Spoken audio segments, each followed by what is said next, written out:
David Grann, welcome to St. Louis. Thank you. It's great to be here. You know, the book is fascinating. The amount of research that must have gone into it is sort of mind-boggling, really. It was about 5 years, right? Yeah, it took 5 years. I didn't realize when I began how long it would take, but it was quite a journey. And part of it was archival, trying to find records to bring this story to life. And then the other part of the research was tracking down descendants of both the murderers and the victims who had suffered from this criminal conspiracy and getting their oral histories and what documents they had. It's not just putting together a jigsaw puzzle. You have to go out and find the pieces to put into the puzzle. 100%. And I'm a big believer that, you kind of have to do that work. And, I would spend weeks at various archives, and for days and days, you kind of find nothing. And then one day, almost through serendipity, you open a folder, and there is the secret grand jury testimony from one of the trials that had never been made public and wasn't even properly filed. And it suddenly cracks open this world, and you hear the voices of the people you're writing about. Well, and really speaking of serendipity, it's a little bit how this started. You had some knowledge of it when you went down to Oklahoma to kind of poke around a little bit, but it really started with a photograph, and not even so much the photograph, but what wasn't in the photograph anymore. Yeah, it did. I mean, I was fairly ignorant of these crimes and what had transpired, and I made this trip out to Osage territory, the Osage Nation, and the first thing I did was I went to the Osage Nation Museum to see if I could learn more. And when I was there, I saw this great photograph. It was taken in 1924. It shows members of the Osage Nation along with white settlers. Looks very innocent from afar, but I noticed that a portion of that photograph was missing, and I asked the then museum director, Catherine Redwood, I said, well, why is that part of the photograph not there? And she said it had contained a figure so frightening she had decided to remove it, and she pointed to that missing panel, and she said the devil was standing right there. And she then went down into the basement, and she brought up an image of the missing panel, which they had, and it showed one of the killers of the Osage. And for me, that, it's rare that books or stories have kind of origin stories that are so clear, but for me, this really was the origins of the project, because I kept looking at that photograph and thinking, the Osage had removed it because they couldn't forget what had happened, and people like me had never been taught this. We had never learned it. We knew nothing about it, and I just thought, how can that be? And so that really began this kind of quest. It was about a 5-year quest to try to figure out who that missing figure was, the history that figure embodied, and it led me to what I would come to realize was one of the most sinister crimes in American history. Yeah, pure evil. Pure evil. And the guy we were speaking of, Mr. Hale, when you look at him, he looks like an accountant or something. Yeah, and that's one of the things that's so unsettling about these crimes is that, these were prominent figures. William Hale was a deputy sheriff. He was a cattle baron. He was somebody who advocated for what he called God-fearing souls. And yet here he was engineering several of these murders. But as the project went along, the story also changed, because originally I had thought of this story about this singular evil figure, which was Hale. And he really is a fairly sociopathic creature. And yet over time, as I spoke to more Osage, as I found more documents, as I collected more oral histories, I began to realize that this was not actually a story about a singular evil figure. It was really about a culture of killing, about many people who were involved. And you had bankers and lawmen and sheriffs and prosecutors who were complicit. You had doctors who were administering poisons. You had reporters who did not disclose the truth. And you had many others who remained complicit in their silence. And so what's most unsettling, or for me at least, what was most unsettling, is we like to think that when people commit these crimes, there is this kind of singular evil figure who is somehow apart from us and different from us. And when you remove that evil, everything returns. to normal. But what if ordinary people committed these evil and what lurked inside them? And the only explanation after all the years that at least got to that is that the Osage were killed for their money. So greed was the primary motivating factor, or a motivating factor. But that was fueled with this prejudice in which the Osage were not seen as these fully embodied humans with, dignity and with the same souls. And those two forces, that greed and that prejudice, came together to create this culture of killing. It was a runaway bestseller, I guess still is. So for the 5 people who haven't read it, Yeah. let's lay out the story a little bit. So we're Sure. talking about the Osage. At this time, they were mostly in Oklahoma. Yep. They had sort of gotten pushed down there Yep. because it was terrible land.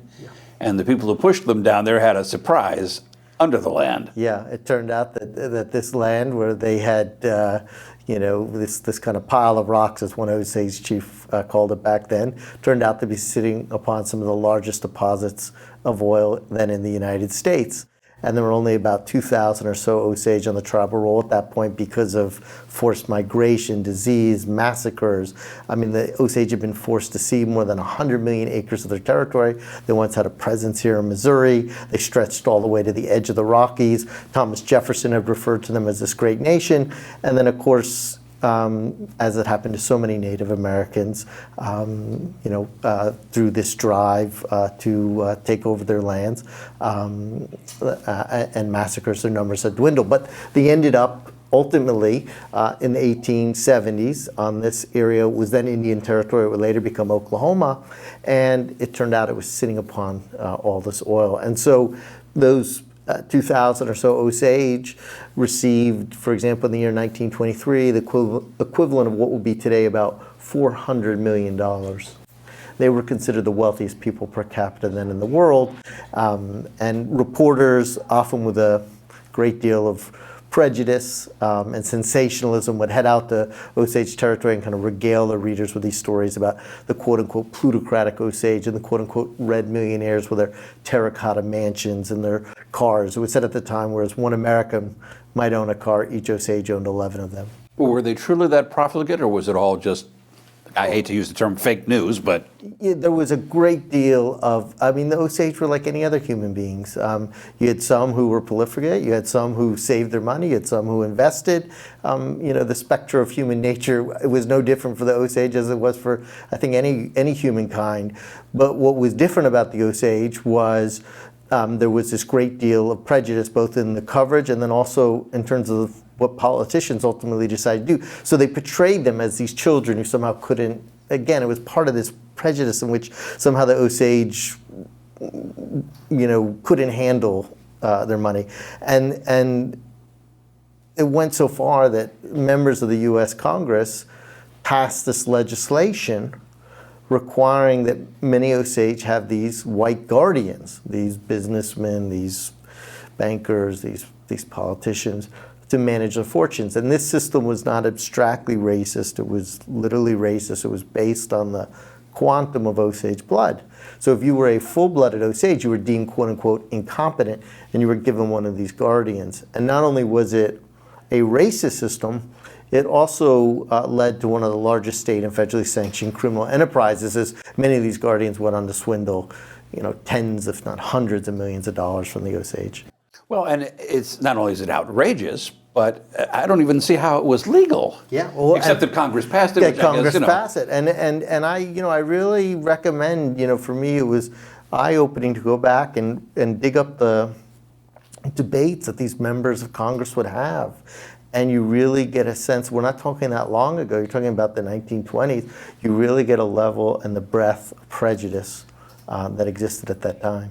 So these guardians, it sounds like, were really at the heart of this remarkable conspiracy, which you found, again, sort of by accident, serendipity, looking at the lists of some of the people they represented and noticed how many were dead. Yes, yeah. So I went to one of the main archives I visited was in Fort Worth, which is a branch of the National Archives. And it's this enormous warehouse Looks like something out of the Raiders of the Lost Ark, where they, stick the last covenant at the end. It's just huge. It could fit airplanes in it. Like the furniture area at IKEA? Yeah, just enormous.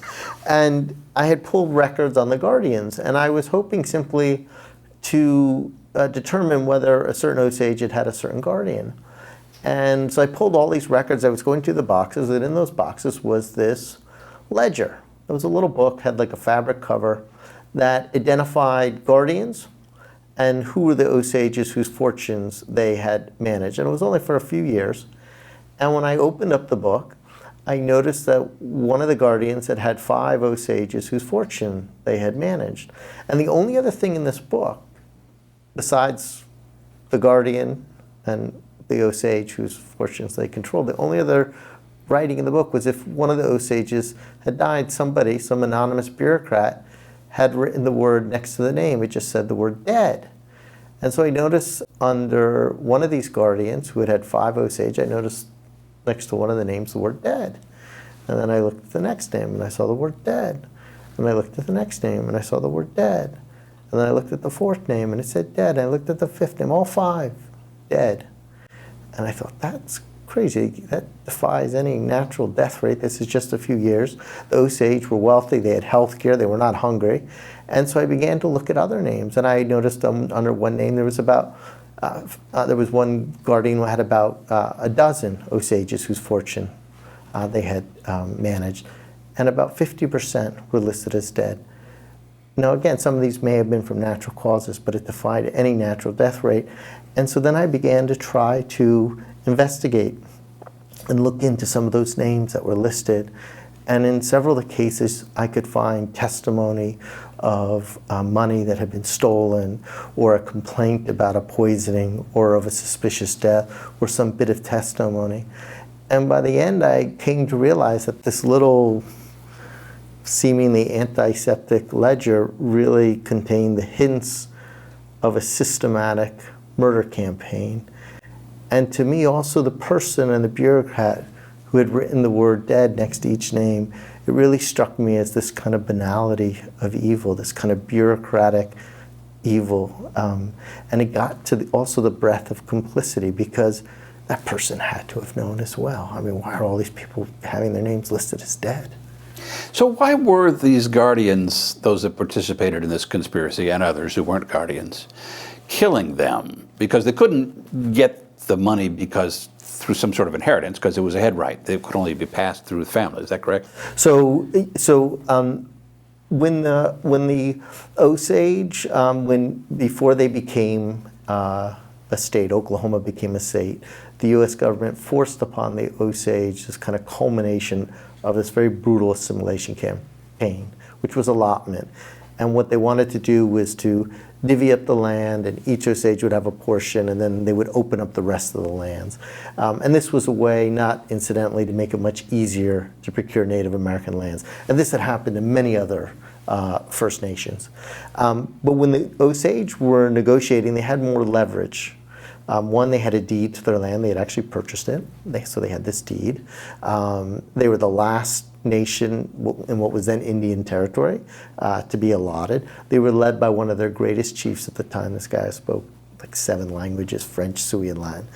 And they inserted into their treaty provision, into their treaty over allotment, what seemed at the time a very curious provision. It said, "We shall maintain all the subsurface mineral rights to our land." And at that time, nobody knew that the Osage were sitting on a fortune of oil, but they knew there was a trickle, and they very shrewdly managed to hold on to this last realm of their territory, a realm they could not even see. And each one of those Osage who were on the tribal roll were given a head right, which was essentially a share in this mineral trust. And a head right could not be bought or sold. It could only be passed down through inheritance. And so these murder schemes were essentially inheritance schemes. And it's one of the things that made these crimes so deeply sinister. They involved these intimate levels of betrayal. They involved people marrying into families, usually white men, but sometimes white women as well, marrying into families, having sometimes children with an Osage, while systematically plotting to murder them, and sometimes their children as well, so that they could then inherit those head rights. There is a dispute as to how many people actually died. The official number is what, something like 24? Yeah, I think the official total from the FBI listed was usually about 27. But you suspect it's much, much higher. Much higher. And when you begin to look, for example, at books like that ledger, you begin to realize that there was this kind of much deeper and darker conspiracy that the FBI in its investigation never fully exposed, and that this really was about a culture of killing, and there were many people complicit. When you speak to Osage, when you look at the archival records, a conservative estimate would be in the scores, if not hundreds, of people Osage who were killed. The FBI is sort of the parallel story going on here. This really gave birth to the FBI. Yeah, so the Bureau at that time was a pretty ragtag operation. They had only a smattering of offices across the country. They suffered from many of the same problems that plagued law enforcement at that time, which was poor professionalization, great deal of corruption, poor training, and FBI, which was then known as the Bureau of Investigation, suffered from these two. And the FBI had very limited jurisdiction over crimes at that time in the United States. But one of the jurisdictions they had was over American Indian reservations. And so that is why this case fell to the FBI and why it became one of their first major homicide cases. And it fell to Hoover. The Bureau had actually been working on the case starting in 1923, and for 2 years they worked on the case, and they completely bungled it. They failed to make any arrests.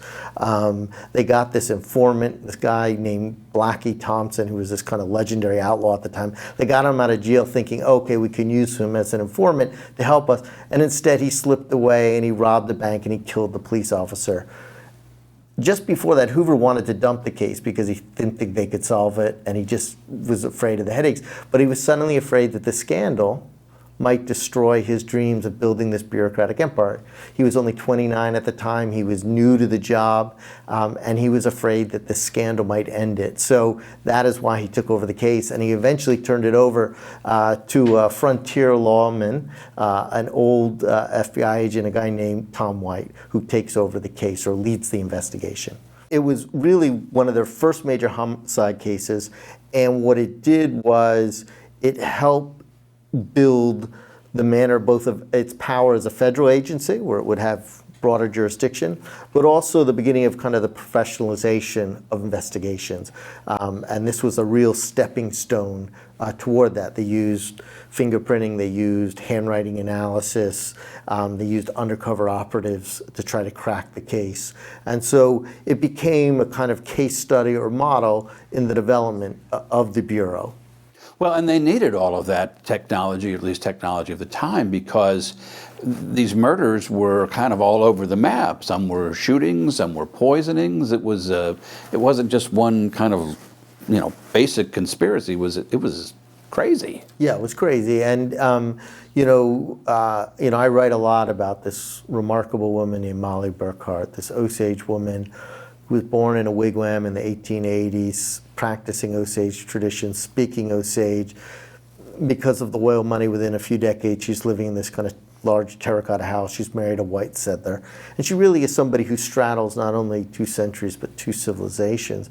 And her family is being systematically targeted, and it shows the various methods used. I mean, her older sister, Anna Brown, is first shot in the back of the head. Within 2 months, her mother has died of suspected poisoning.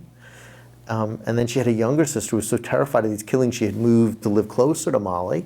And one night, Molly hears this loud explosion. She goes to the window. She looks out the window, and in the distance, she can see this orange ball rising in the sky, and somebody had blown up her younger sister's house. So just in that one family, you have a shooting, a bombing, and a poisoning. And not only were the Osage being systematically targeted, but even those who were not corrupted, who had tried to catch the killers, were often killed. You had one man thrown off a speeding train. You had a man who went to Washington, D.C. to try to get federal authorities to look into these killings. He went into a boarding house. He received a telegram from an associate in Oklahoma that said, "Be careful." He left the boarding house that night. He was abducted, and his body was found in a culvert the next day, and he had been stabbed more than 20 times and beaten to death.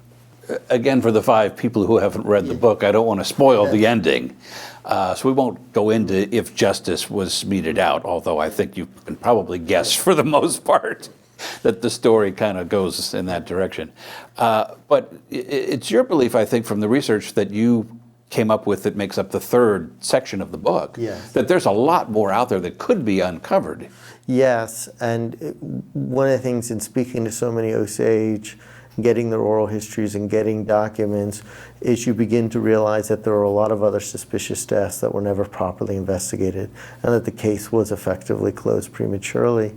And one of the great challenges is, and I'd always thought in reporting and telling stories like this that you can't bring justice, but you can at least provide a proper accounting, which is to say you can identify the perpetrators and record the voices of the victims. But in many cases, that's no longer possible. Suspects are deceased, the witnesses are deceased, and this was a conspiracy in which people, were consciously covering up evidence. You had morticians covering up bullet wounds, doctors covering up the crimes, you had lawmen covering it up. And so in many of these cases, you can't provide that proper accounting. And for me, that was one of the most haunting parts, is that in many cases, the murderers had not only erased the lives of their victims, but they had also erased their history. And many Osage to this day live with gnawing doubts, not knowing precisely who is responsible for the death in the family and the absconding with their money. Reading the book, I think anybody reading the book would say, this could make a really good movie. Including, I guess, Martin Scorsese, eh?